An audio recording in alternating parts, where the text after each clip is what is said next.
Bonjour, donc aujourd'hui je vais faire une troisième vidéo sur les plantes médicinales qui poussent en ce moment. Donc aujourd'hui ce sera la pâquerette Bellis perennis. Bellis qui signifie en latin beau ou belle, puisque la pâquerette c'est symbole de pureté, de beauté, d'innocence. Une autre théorie dit que ça viendrait sinon du mot bello qui signifie guerre, combattre. Là ce serait peut-être plutôt en lien avec ses principes actifs, puisque c'est une plante médicinale qui agit notamment au niveau des ecchymoses, des hématomes, des bleus. Voilà, j'en reparlerai un petit peu plus tard. Alors je vais tout de suite vous la montrer.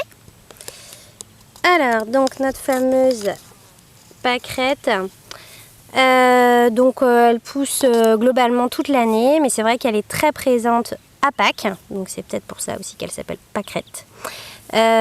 Donc vous voyez, on la reconnaît facilement avec ses pétales blancs, son capitule jaune, ses petites feuilles en rosette. Donc c'est une plante médicinale et une plante comestible. Donc on mange les jeunes feuilles en salade avec d'autres fleurs et feuilles sauvages. Et on utilise aussi les boutons floraux qu'on fait macérer dans du vinaigre comme des câpres un peu.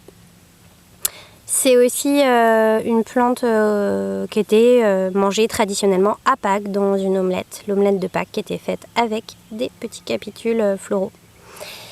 Donc c'est une plante intéressante au niveau alimentaire, puisqu'elle contient beaucoup de vitamines, de minéraux. Donc on va retrouver à l'intérieur du potassium, du calcium, du magnésium, etc. Alors c'est assez amusant parce qu'elle contient du calcium, alors qu'en général c'est une plante bioindicatrice qui nous dit que le sol, ici par exemple, il est pauvre en calcium. Donc c'est assez amusant qu'elle par contre, elle en soit pourvue, et en quantité quand même. On en fait aussi du vin, le vin de pâquerette. On prend environ 75 centilitres de vin blanc dans lequel on va faire macérer une poignée de pâquerette une journée. Ensuite on va filtrer et puis on pourra boire son petit vin et profiter des principes actifs de notre pâquerette. Donc c'est aussi une plante médicinale, c'était une panacée, donc utilisée pour plein de choses à l'époque. Aujourd'hui on sait qu'au niveau des principes actifs, elle contient pas mal de mucilage, de tanins, de flavonoïdes, enfin il y a énormément de choses aussi dans la pâquerette. Donc elle va être intéressante pour son action laxative. Elle a une interaction aussi sur tout ce qui va être toux. Elle a une action antitussif. C'est aussi une plante qui va être intéressante pour suer. Elle est sudorifique, donc elle permet l'évacuation des toxines par la peau, par la transpiration.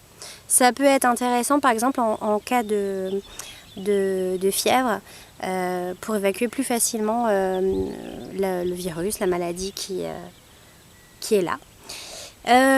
C'est aussi bien sûr une plante qu'on connaît beaucoup par rapport au tanin qu'elle contient, puisqu'elle a une action très astringente, elle resserre les tissus. Donc avec, on peut fabriquer un macérat. Donc là, c'est un macérat de pâquerette, donc c'est très simple à faire. On utilise un bocal en verre transparent, on le remplit au maximum de pâquerette, on rajoute de l'huile d'olive et on laisse macérer derrière sa fenêtre pendant 3 semaines en remuant tous les jours pour que les principes actifs liposolubles de la pâquerette puissent s'extraire dans votre huile.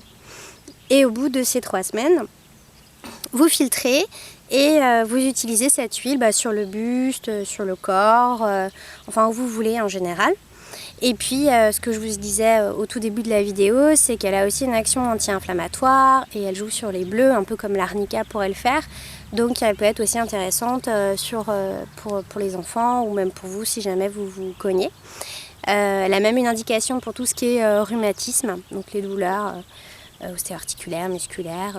Ça peut être aussi intéressant pour ça. Une pâquerette peut être utile pour toutes ces problématiques-là.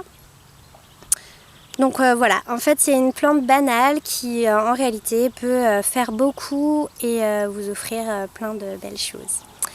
Bon ce sera tout, à une prochaine.